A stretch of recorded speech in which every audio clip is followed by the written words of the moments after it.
Baiklah, Assalamualaikum warahmatullahi wabarakatuh. Pada kesempatan ini kita akan membahas tentang bagaimana proses perumusan Pancasila dan Undang-Undang Dasar 1945. Jadi proses perumusan Pancasila dan Undang-Undang 1945 itu tidak terjadi dengan sendirinya atau terjadi dengan sekali rapat saja. Tentu itu butuh proses yang sangat panjang dan perjuangan para tokoh-tokoh pada saat itu. Namun kita perlu melihat, mengidentifikasi apa saja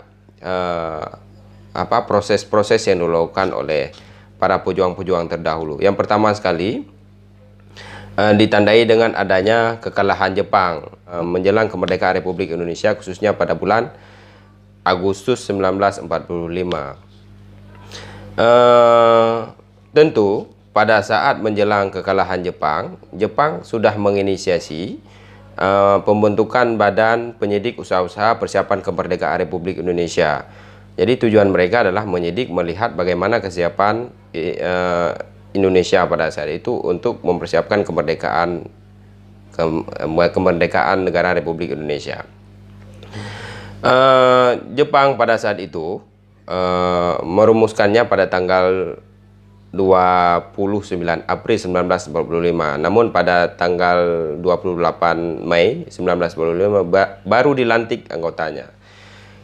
Namun siapa saja anggotanya? Yang pertama sekali itu ada orang Indonesia yang mengetuai BPUPKI ini, yaitu KRT Rajiman Widyodiningrat. Kemudian wakilnya itu orang Jepang, yaitu Ishibagase Yoshio. Dan satu lagi wakilnya itu berasal dari Indonesia, yaitu Raden Panji Soroso. Kemudian anggota-anggota BPUPKI ini ada sekitar 69 orang. Jadi kita bisa melihat di sini siapa saja anggotanya. Yang pertama ada Soekarno, kemudian yang kedua ada Muhammad Hatta, yang ketiga ada Ki Hajar Dewantara, kemudian ada Raden Sulaiman Effendi, dan banyak lagi tokoh-tokoh yang terkemuka lahir di yang terlibat di dalam BPUPKI ini yang dibentuk oleh Jepang. Kemudian pada tanggal 29 Mei 1945 BPUPKI melaksanakan sidang pertama. Anggota-anggota BPUPKI ini antara lain mengutarakan beberapa pendapatnya tentang usulan dasar negara. Usulan tersebut antaranya pada tanggal 29 Mei disampaikan oleh Muhammad Yamin. Ada 5 poin yang disampaikan oleh Muhammad Yamin pada saat itu secara lisan. Yang pertama pri kebangsaan, kemudian 2 pri kemanusiaan, ketiga pri ketuhanan, yang keempat pri kerakyatan, kelima pri kesejahteraan rakyat. Secara tertulis beliau menyampaikan yang pertama ketuhanan yang Maha Esa, kedua kebangsaan persatuan Indonesia, ketiga rasa kemanusiaan yang adil dan beradab, kemudian keempat kerakyatan yang dipimpin oleh hikmat kebijaksanaan dalam permusyawaratan perwakilan, 5 keadilan sosial bagi seluruh rakyat Indonesia. Kemudian pada tanggal 31 Mei 1945 Dr. Supomo juga menyampaikan ide beliau tentang Pancasila. Yang pertama paham negara kebangsaan, kedua warga negara hendaknya tunduk kepada Tuhan dan supaya setiap saat ingat kepada Tuhan. Ketiga, sistem badan permusyawaratan. Keempat, ekonomi negara yang bersifat Asia Timur Raya. Kemudian yang kelima, hubungan antar bangsa yang bersifat Asia Timur Raya. Kemudian pada tanggal 1 Juni 1945 Soekarno juga menyampaikan 5 idenya tentang Pancasila. Yang pertama kebangsaan Indonesia, kemudian yang kedua internasionalisme atau pri kemanusiaan, ketiga mufakat atau demokrasi, keempat kesejahteraan sosial, 5 ketuhanan yang berkebudayaan.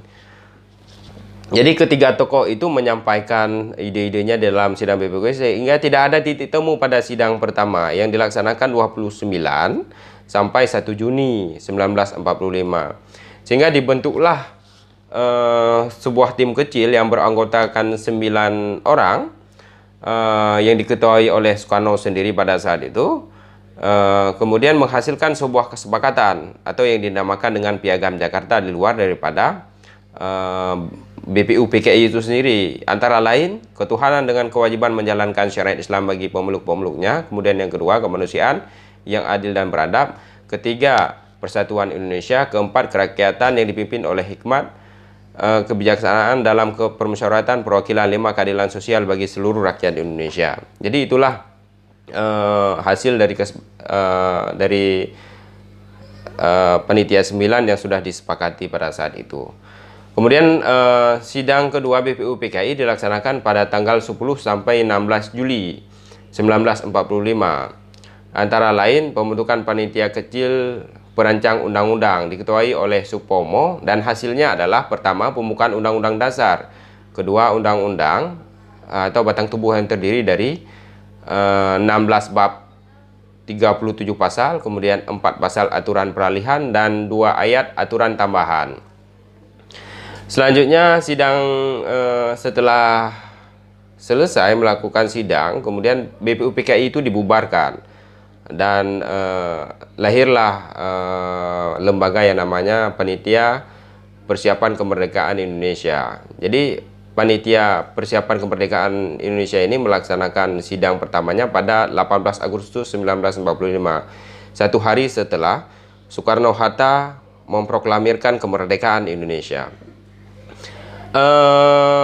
Hasilnya antara lain yaitu mengesahkan Undang-Undang Dasar 1945 yang meliputi setelah melakukan beberapa perubahan pada Piagam Jakarta sehingga dihasilkan pembukaan Undang-Undang 1945. Kemudian yang kedua menetapkan perancangan hukum dasar yang telah diterima dari Badan Penyidik pada tanggal 17 Juli 1945 setelah mengalami beberapa perubahan karena berkaitan dengan perubahan Piagam Jakarta, kemudian menjadi Undang-Undang Dasar 1945. Selanjutnya memilih presiden dan wakil presiden, yaitu Soekarno-Hatta. Kemudian 3, menetapkan berdirinya Komite Nasional Indonesia Pusat sebagai musyawarah darurat. Selanjutnya nilai-nilai Pancasila ini memang sudah dikenal sejak dulu, sejak masa prasejarah. Jadi pada masa prasejarah itu hidup secara bersama-sama dan mempunyai sistem kepercayaan itu sudah dikenal pada saat itu. Kemudian pada masa kerajaan sudah ada nilai-nilai ketuhanan, ya diantaranya kita bisa melihat adanya kerajaan Islam, misalkan kerajaan Hindu dan kerajaan-kerajaan lainnya. Kemudian di sana ada kehidupan sosial dan politik. Kemudian dalam kehidupan tersebut juga ada toleransi dan melakukan perdagangan antara kerajaan pada saat itu, atau yang dikenal sebagai indikasi bahwa itu adalah bentuk persatuan yang dilakukan oleh raja-raja pada saat itu. Kemudian pada masa kebangkitan nasional itu ditandai dengan lahirnya organisasi pergerakan kemerdekaan seperti lahirnya organisasi Syarikat Islam, ya, Syarikat Islam dan sebagainya. Pada zaman penjajahan itu ya perjuangan-perjuangan juga sudah mulai nilai-nilai Pancasila itu, yaitu melalui terbentuknya BPU PKI untuk merumuskan dasar negara pada saat itu. Pada pasca Indonesia Merdeka, nah ini aktualisasi Pancasila mulai merosot, namun tetap kokoh karena pada saat itu negara mampu menjawab persoalan-persoalan politik dan persoalan-persoalan sosial melalui konstitusi seperti itu, melalui kebijakan-kebijakan yang ada. Kemudian ya pada masa era reformasi, Pancasila dianggap sebagai kontrak sosial ideologi kebangsaan, sebuah visi bangsa dan negara, serta sebagai konsepsi politik atau ideologi di dalam ruang publik. Selanjutnya pada era reformasi ini terlihat ada beberapa pengembangan memang, yaitu penyelenggaraan negara dikoreksi dari orde lama hingga orde baru. Jadi banyak kesalahan-kesalahan atau kekurangan sempurna penyelenggaraan negara pada saat itu dikoreksi pasca terjadinya reformasi atau pasca tumbangnya Soeharto pada saat itu. Kemudian pada era reformasi, nilai-nilai Pancasila ini mulai lahir dengan lahirnya kebebasan berserikat, misalkan dengan adanya hak-hak rakyat mulai dikembalikan, kemudian adanya penegakan hukum yang lebih baik pada masa sebelumnya, kemudian hak bersuara juga meningkat. Namun di sisi lain kita juga melihat bahwa ada efek-efek samping atau hal-hal yang negatif daripada adanya kebebasan daripada hak bersuara, antara lain mulai lahirnya ancaman bentrok antara suku, agama, dan antara kelompok yang ada di daerah, misalkan seperti itu. Dan hal tersebut bisa kita lihat di beberapa daerah yang kemudian ya alhamdulillah sudah mampu diselesaikan oleh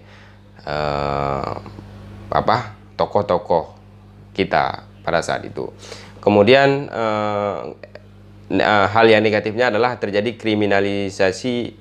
kriminalitas meningkat, kemudian pengarahan massa menjadi cara untuk menyelesaikan berbagai persoalan. Dengan adanya kebebasan bersuara, melakukan demonstrasi, itu dianggap menjadi cara untuk menyelesaikan berbagai persoalan. Itulah yang mungkin tema yang dapat kita sampaikan pada saat ini. Bagi yang belum memahami atau ingin mengembangkan, ingin menyampaikan apa yang masih kurang, bisa melalui komen di bawah channel kami.